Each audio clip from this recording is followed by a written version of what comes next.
नमस्कार मंडळी. सध्या राज्यामध्ये अशोक खरात हे प्रकरण चांगलेच चर्चेमध्ये आहेत. या प्रकरणावरून एकमेकांवरती आरोप आणि प्रत्यारोप देखील केले जात आहेत. त्यामध्ये आता ठाकरे गटाचे नेते व माजी खासदार विनायक राऊत यांनी एक मोठा दावा व गंभीर आरोप केलेला आहे. त्यांनी हा दावा राज्याचे उपमुख्यमंत्री एकनाथ शिंदे व मंत्री दीपक केसरकर यांच्यावरती केलेला आहे.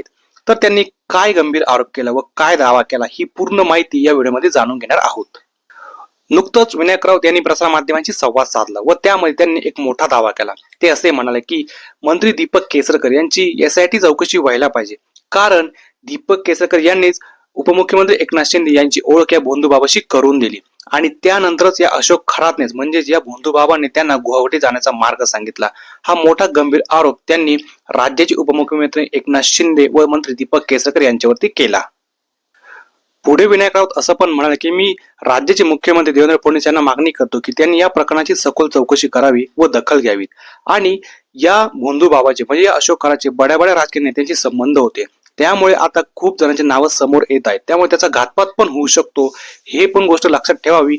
त्यामुळे विनायक राऊत यांचं म्हणणं कितपत योग्य आहे मित्रांनो, तुम्हाला काय वाटतं? नक्की आपलं मत कमेंट्स मध्ये सांगा. व्हिडिओ आवडल्यास जास्तीत जास्त शेअर करा, लाईक करा आणि चॅनलला सबस्क्राईब पण नक्की करा. धन्यवाद.